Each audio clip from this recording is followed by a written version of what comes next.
오늘 말씀은 하나님께서 역사 속에서 이루고자 하시는 메시아의 통치에 대한 비전입니다. 하나님께서 이루시는 메시아의 통치는 이스라엘 백성이 처한 암울한 현실을 바탕에서 시작합니다. 하나님의 통치는 어렵고 힘든 삶이나 고난과 고통으로 점철된 현실에서 시작을 합니다.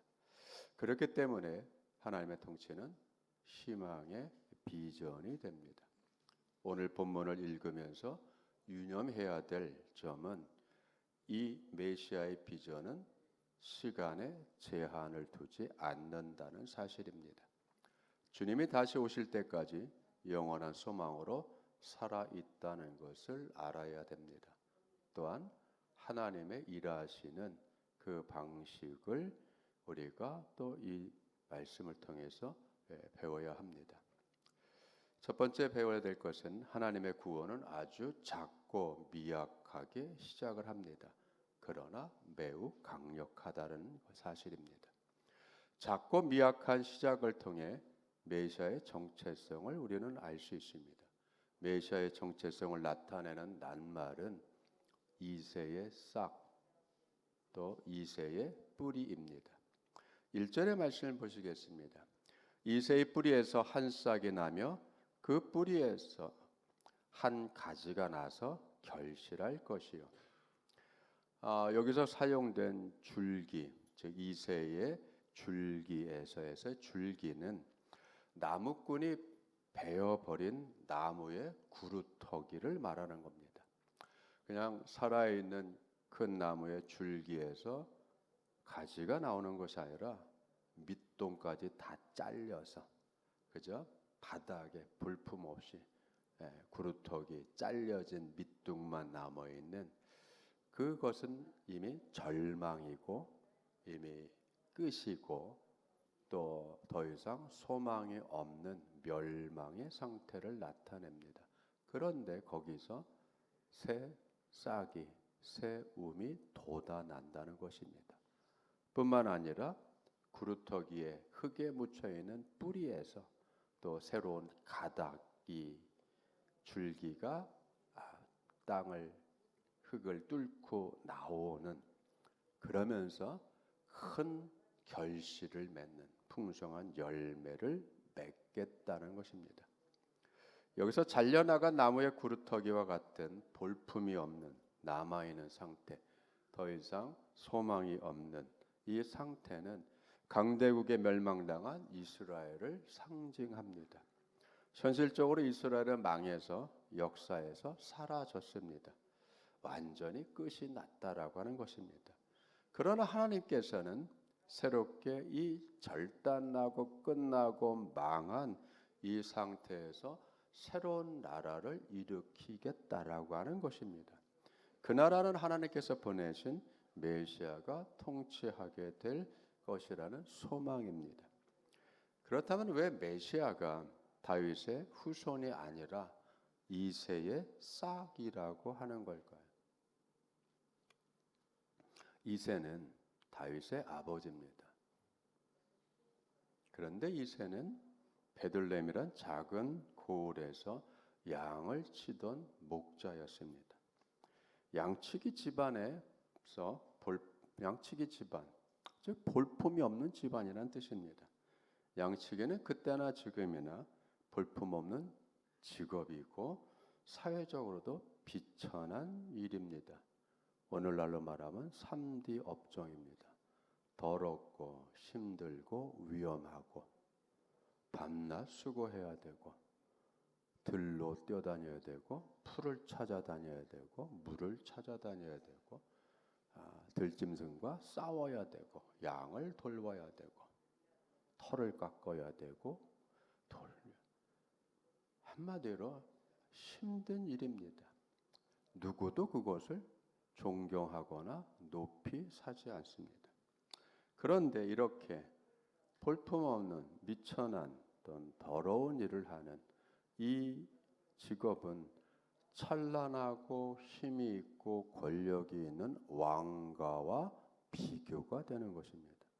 하나님은 자기의 통치를 이룰 메시아를 호화스럽고 권력이 있고 멋있는 왕가의 후손으로 태어나게 하시는 것이 아니라 볼품없는 미천한 누구도 알아주지 않는 그러한 하찮은 집안에서 나게 하신다는 것입니다. 밑둥까지 잘려나간 나무의 그루터기에서 피어난 새수는 크고 웅장한 대들보와 같은 기둥에 비하면 연약하기 짝이 없으며 나약하고 위태로울 뿐입니다. 그런데 하나님께서 보내실 메시아는 이 볼품없는 미천하고 미약한 집안에서 나옵니다. 그런데 거기서 나오는 새순과 같고 뿌리에서 겨우 나와서 땅을 뚫고 나오는 연약한 가지와 같은 존재로 비춰지는 것입니다. 이 낮고 천한 자리에서 일을 이루시는 하나님의 일하심의 속성을 우리는 이 상징에서 볼 수가 있습니다. 하나님은 미천한 상태에서 제2의 다윗의 통치를 만들어내고자 하신 것이 오늘 말씀의 핵심입니다. 밑둥까지 잘려나간 나무, 더 이상 소망이 없다는 뜻입니다. 크고 웅장한 줄기는 다 잘려나가고 더 이상 바라볼 것도 없고 쓸만한 것도 없고 감나가는 것도 없습니다. 그러나 하나님은 이 소망 없는 그루터기를 사용하십니다. 하나님은 생명이 다한 것 같은 절망의 상황에서 새로운 세상을 시작하십니다. 그래서 끝난 것이 아닙니다. 하나님의 역사는 모두가 끝났다고 여기는 그 부분에서 새롭게 시작을 합니다. 이것이 사람의 눈에는 그루터기에서 돋아난 새싹처럼 미약하고 연약하고 기대할 것이 없고 저 언제 커서 저 언제 기둥감 역할을 하나라고 하는 것처럼 저 언제 저렇게 되겠어? 그건 기대하지 않는다는 거죠. 그러나 사람들은 그렇게 기대하지 않는 상황이지만 하나님은 그 연약한 새싹과 이제 갓 땅을 뚫고 나온 연약한 줄기에서 놀랍도록 풍성하게 열매를 맺게 하시는 분이십니다. 우리의 신앙생활도 이와 같습니다. 기대하는 것이 잘려나가는 경우가 있고 이루고자 하는 것이 좌절되는 경우가 있습니다. 우리가 이 땅을 살아가는 현실은 참 예측 불허고 우리의 의지대로 되지 않고 뜻대로 되지 않습니다. 계획했던 것을 100% 이루기가 참 힘듭니다. 예측 불허의 일들이 많이 벌어집니다. 투자한 거를 회수하지 못할 때도 있습니다. 그렇기 때문에 삶이 고단하고 힘들어서 때로는 포기하고 싶을 때가 있고 그만두고 싶을 때가 있고 때려치우고 싶은 마음이 들 때가 있습니다. 근데 그때가 하나님을 바라며 하나님께 소망을 두기에 가장 좋은 때라고 하는 것을 성경은 우리에게 말씀을 하고 계십니다. 왜죠? 하나님에게는 미약한 것이 아닙니다. 어려운 것이 아닙니다. 그건 우리가 느끼고 판단하는 우리의 판단일 뿐이지 하나님의 능하신 하나님의 역사에 있어서는 능치 못할 일들은 없으시기 때문입니다. 이렇게 이새의 줄기에서 잘려나간 밑둥까지 잘려나간 그 구루터기에서 새싹이 나오는 뿌리에서 새 가지가 돋는 그렇게 일어난 메시아가 하나님과의 어떤 특별한 관계를 맺고 있는지 우리는 두 번째 생각을 해야 됩니다. 하나님이 보내시는 메시아는 대단한 능력을 지니게 됩니다. 첫째, 여호와의 영이 그에게 임합니다. 이 영은 로하, 이것은 하나님의 인격을 상징합니다. 둘째, 지혜의 영, 총명의 영이 임합니다. 이 영들은 행정적이거나 재판을 하는 일에 연관이 있는 영입니다. 지혜는 일반적인 것을 통찰력 있게 보는 것이며, 총명은 구체적인 어떤 일이나 사건에 더 깊이 볼 수 있고 그 이면까지 꿰뚫을 수 있는 통찰의 능력을 얘기하는 겁니다. 그러니까요, 지혜와 총명은 겉으로 보이는 모든 일반적인 것이나 그 사건과 일들의 그 깊은 내면의 그것까지도 깊이 꿰뚫어 볼 수 있는, 통찰할 수 있는 그 통찰력을, 그 힘을 가지고 있다는 것입니다. 모략과 재능의 영입니다. 이것은 군사적인 용어입니다. 즉 정책과 전략을 수립하고 계획하며 작성하고, 그리고 그것을 이루어낼 수 있는 그러한 추진력까지를 포함하는 것입니다. 네 번째는 지식의 영이고 여호와를 경외하는 영입니다. 여호와를 경외하며 하나님을 존중하는 것은 그러면 이상적인 왕의 지녀가야 할 기본적인 자세입니다. 하나님을 아는 것은 아는 지식이죠. 하나님을 아는 지식은 창조주와 우리의 피조물 사이에서 형성되는 올바른 관계에서 가장 기본적인 요소입니다. 알아야 되는 거죠. 여러분, 뭘 알아야 되냐? 우리는 하나님을 알아야 돼요. 하나님의 일하심을 알아야 돼요. 하나님의 일하심, 하나님의 구원의 그 방법을 알아야 되고, 어떻게 역사하시는지, 하나님의 성품이 어떠한지, 죄인을 어떻게 다루시는지, 어떻게 구원회를 이루어 가시는지, 어떻게 그 약속의 말씀들을 그 변화무쌍한 현실 세계 속에서 신묘막측하게 그걸 이끌어내시는지, 우리는 그걸 알아야 되는데, 여기서 안다라고 하는 것은 체험을 기본 바탕으로 두는 거예요. 즉 체험적인 신앙이 되어야 되고, 여러분 그럴 때에 흔들림이 없는 굳건한 믿음을 갖게 됩니다. 자, 이래서 하나님의 뜻을 제대로 살지 못하고 멸망한 이스라엘 백성들을 향하여서 여러분 호세아 선지자는 이렇게 촉구하고 외쳤습니다. 오라, 우리가 여호와께로 돌아가자. 여호와께서 우리를 찢으셨으나 도로 낫게 하실 것이요 우리를 치셨으나 싸매어 주실 것임이라. 여호와께서 이틀 후에 우리를 살리시며 셋째 날에 우리를 일으키시리니 우리가 그 앞에 살리라.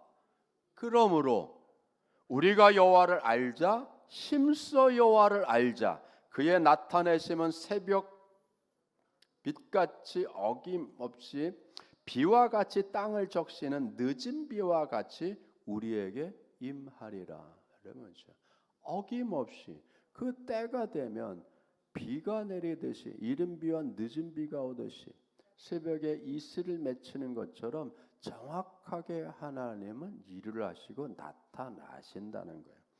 비가 생명을 살리는 상징이라면 하나님은 생명을 살리는 은혜의 비를 여러분 어김없이 때를 맞춰서 우리에게 베풀어 주십니다. 그러므로 우리가 여호와를 알자. 그것도 그냥 아는 것이 아니라 힘써 알자. 여러분 여기에서 힘써 알자라고 했을 때 힘써로 번역한 히브리어가 라다프예요. 라다프는 그 뜻이 추적하다, 뒤쫓다, 수색하다, 추구하다, 쫓아가다는 등의 뜻으로 쓰이는 거예요. 즉 하나님을 알기 위해서 하나님을 수색하고 하나님을 뒤쫓고 하나님을 따라가고, 그렇죠? 그러니까 얼마나 적극적인 자세예요. 그러니까 이걸 힘써로 번역을 한 거죠. 의미상에.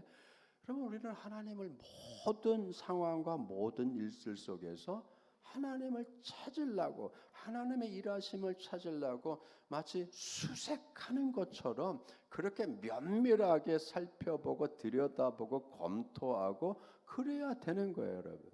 그냥 주님 알고 싶어요 정도가 아니라 여러분 간절히 사모하면서, 나는 주님을 알지 못하면 난 살 수 없습니다.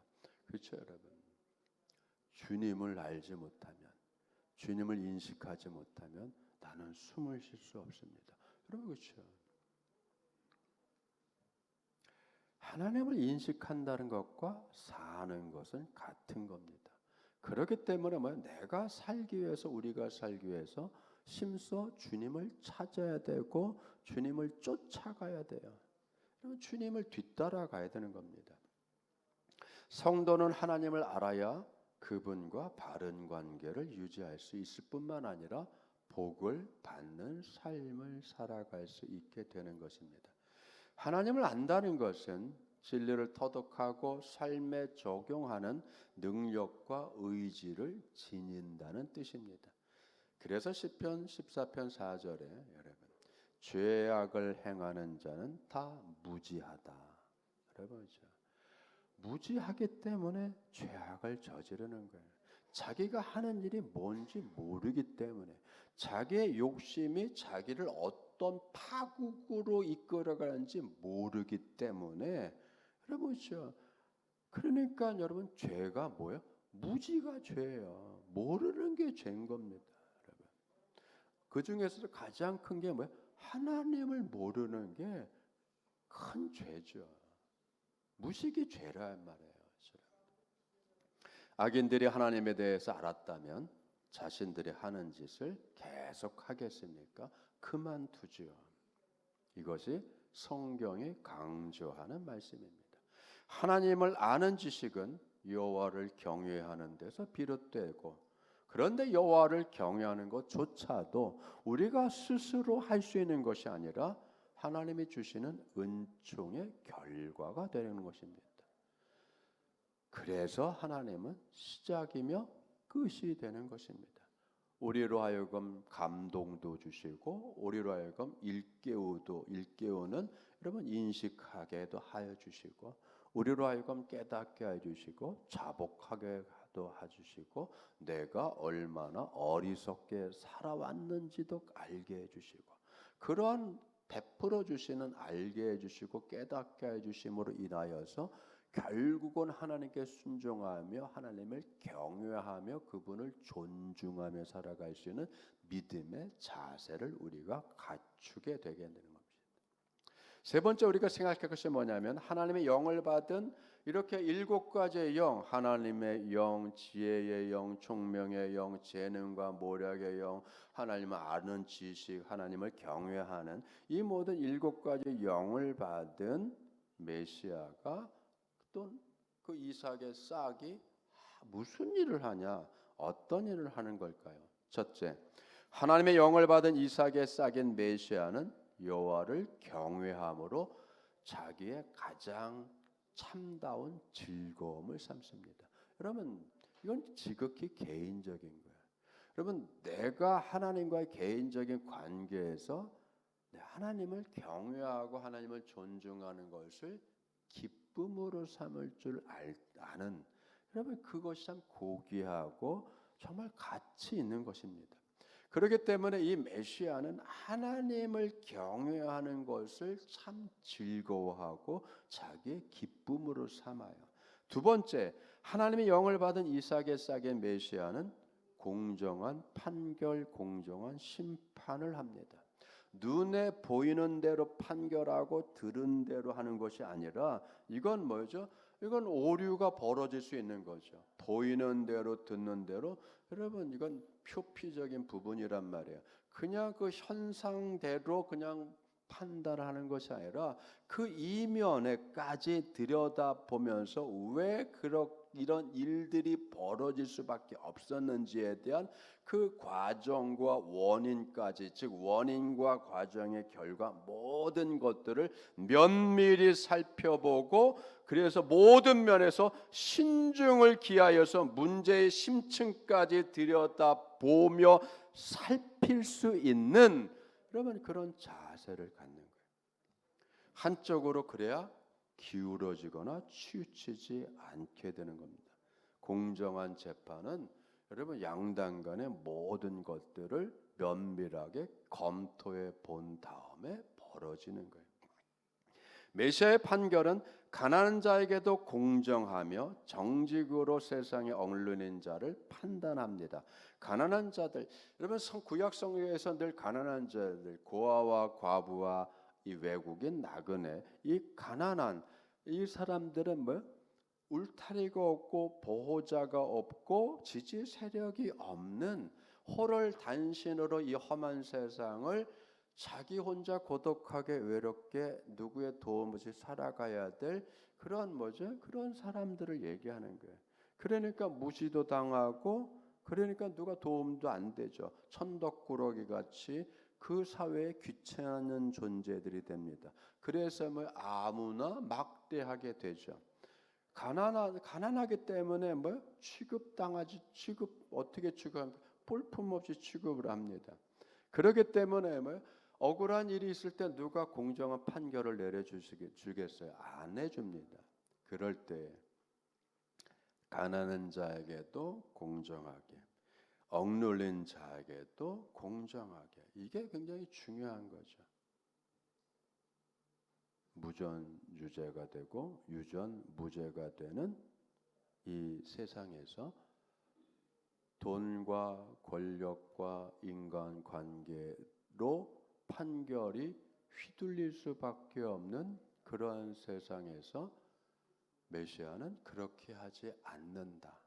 하나님은 그렇게 하지 않으신다.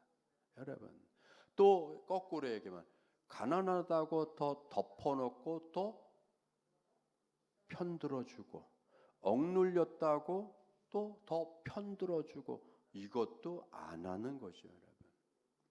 그렇죠? 부하든 가난하든 존귀하든 비천하든 여러분 공평하게 누구에게나 그런 판결이 이루어져야 되는 겁니다. 셋째, 하나님의 영을 받은 이세의 싹인 메시아는 공의로 허리띠를 삼고 성실로 그의 몸에 띠를 삼는다.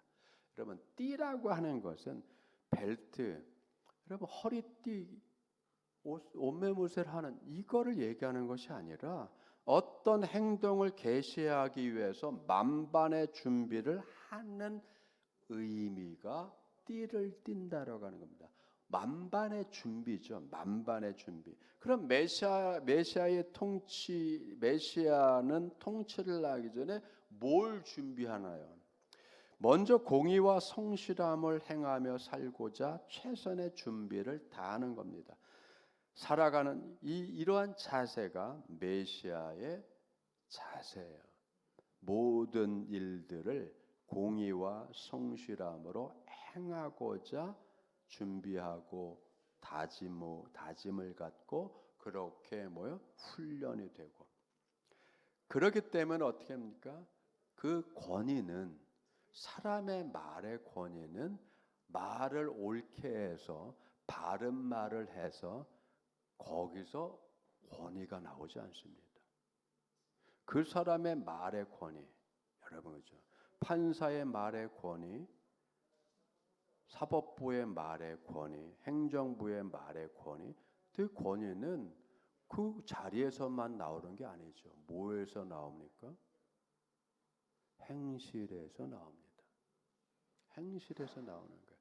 그 말을 믿을 수 있다라고 하는 것은 그 사람이 어떻게 살아왔는지를 보면 그 사람의 말을 믿을 수 있는 말인지 믿지 못하는 말인지 그 말 자체에서 판가름 나는 것이 아니라 그 사람의 살아온 일생의 삶을 통해서 그 사람의 말이 진실성이 있고 그 말을 믿을 만한 것이고 그 말의 권위가 그 삶에서 나오는 거예요. 여러분, 그렇죠? 말은 그럴듯해. 말은 논리적이야.